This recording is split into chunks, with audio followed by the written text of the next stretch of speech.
বাংলায় কোরআন তেলাওয়াত শুনুন। ৫৬ নম্বর সূরা, সূরা ওয়াকিয়া। দয়াময় পরম দয়ালু আল্লাহর নামে শুরু করছি। যখন কিয়ামত সংঘটিত হবে, তখন এর সংগঠন অস্বীকার করার কেউ থাকবে না। এটা কাউকেও করবে নীচ, কাউকেও করবে সমুন্নত। যখন প্রবল কম্পনে পৃথিবী কম্পিত হবে এবং পর্বতমালা চূর্ণ বিচূর্ণ হয়ে যাবে, তখন ওটা উৎক্ষিপ্ত ধূলিকণায় পরিণত হবে এবং তোমরা ৩ শ্রেণীতে বিভক্ত হবে। ডান হাতের দল, যারা ডান হাতে আমলনামা প্রাপ্ত, কত ভাগ্যবান ডান হাতের দল, এবং বাম হাতের দল, যারা বাম হাতে আমলনামা প্রাপ্ত, কত হতভাগ্য বাম হাতের দল। আর অগ্রবর্তী গণিত অগ্রবর্তী, তারাই নৈকট্য প্রাপ্ত, তারা থাকবে নিয়ামতপূর্ণ জান্নাত সমূহে। বহু সংখ্যক হবে পূর্ববর্তীদের মধ্য হতে এবং অল্প সংখ্যক হবে পরবর্তীদের মধ্য হতে। স্বর্ণখচিত আসন সমূহে তারা তার উপরে হেলান দিয়ে পরস্পর মুখোমুখি হয়ে বসবেন। তাদের সেবায় ঘোরাফেরা করবে চিরকিশোরেরা পানপাত্র, পূজা ও প্রসবন নিঃসৃত সুরা পূর্ণ পেয়ালা নিয়ে এরা হাজির হবে। সেই সুরা পানে তাদের শির পীড়া হবে না, তারা জ্ঞান হারাও হবে না, এবং তাদের পছন্দ মতো ফলমূল এবং তাদের পছন্দ মতো পাখির গোস্ত নিয়ে, আর তাদের জন্য থাকবে সুন্দর চক্ষুধারী হুর, সুরক্ষিত মুক্তা সদৃশ্য তাদের আমলের পুরস্কার স্বরূপ। তারা শুনবে না কোনো অসার অথবা পাপ বাক্য, সালাম আর সালাম বাণী ব্যতীত। আর তাদের হাতের দল, আর ডান হাতের দল, কত ভাগ্যবান ডান হাতের দল, তারা থাকবে এক উদ্যানে, সেখানে আছে কাঁটাবিহীন বড়ই গাছ, কাঁদি ভরা কলা গাছ, সম্প্রসারিত ছায়া, সদা প্রবহমান পানি ও প্রচুর ফলমূল, যা শেষ হবে না ও যা নিষিদ্ধ হবে না। আর সমুচ্চ শয্যাসমূহ তাদেরকে আমি সৃষ্টি করেছি নতুন রূপে। তাদের সৃষ্টি করেছি কুমারী, সোহাগিনী ও সমবয়স্কা।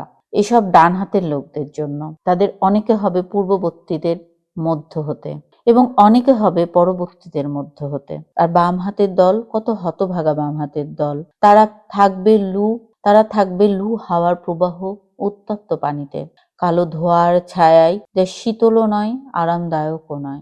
ইতিপূর্বে তারা তো মগ্ন ছিল ভোগ বিলাসে এবং তারা অবিরাম লিপ্ত ছিল ঘোরতর পাপকর্মে। তারা বলতো, আমরা মরে গিয়ে মাটিতে মিশে যাব আর হাড়গুলো পড়ে থাকবে, তবুও কি পুনর্বার উত্থিত হব? এবং আমাদের পূর্বপুরুষগণ বলবে, অবশ্যই পূর্ববর্তীগণ এবং পরবর্তীগণও। সকলকে একত্রিত করা হবে এক নির্ধারিত দিনের নির্ধারিত সময়ে। অতঃপর হে বিভ্রান্ত মিথ্যা আরোপকারীরা, তোমরা অবশ্যই জাক্কুম বৃক্ষ হতে আহার করবে এবং ওটা দ্বারা তোমরা উদর পূর্ণ করবে। তারপর তোমরা পান করবে ফুটন্ত টকবগে পানি, পান করবে তৃষ্ণার্ত উটের ন্যায়। কিয়ামতের দিন এটাই হবে তাদের আপ্যায়ন। আমি তোমাদেরকে সৃষ্টি করেছি, তবে কেন তোমরা বিশ্বাস করছো না? তোমরা কি ভেবে দেখেছো তোমাদের বীর্যপাত সম্বন্ধে?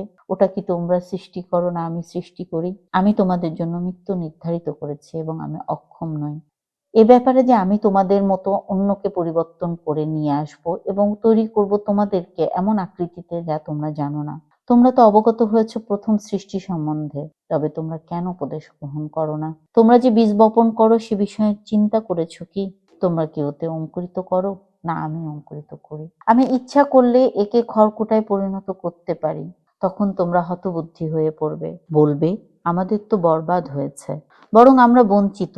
তোমরা যে পানি পান করো সে বিষয়ে তোমরা চিন্তা করেছো কি? তোমরাই কি ওটা মেঘ হতে বর্ষাও? না আমি বর্ষাই। আমি ইচ্ছা করলে ওটাকে লবণাক্ত বানাতে পারি, তবুও তোমরা কৃতজ্ঞতা প্রকাশ করবে না। তোমরা যে আগুন জ্বালাও তা লক্ষ্য করে দেখেছো কি? তোমরাই কি ওর বৃক্ষ সৃষ্টি করো? না আমি করি। আমি একে করেছি একটি নিদর্শন স্বরূপ এবং মুসাফিরদের জন্য উপকারী। সুতরাং তুমি তোমার মহান প্রতিপালকের নামের পবিত্রতা মহিমা ঘোষণা করো। আমি শপথ করছি নক্ষত্ররাজির অস্তাচলের, অবশ্যই ওটা এক মহা শপথ, যদি তোমরা জানতে। নিশ্চয়ই এটা সম্মানিত কুরআন, যা আছে সুরক্ষিত কিতাবে। পবিত্রতা ব্যতীত অন্য কেউ তা স্পর্শ করে না। এটা জগৎ সমূহের প্রতিপালকের নিকট হতে অবতীর্ণ। তবুও কি তোমরা এই হাদিসকে, কোরআনকে তুচ্ছ গণ্য করবে এবং তোমরা মিথ্যারোপকারীকেই তোমাদের উপজীব্য করে নিয়েছ?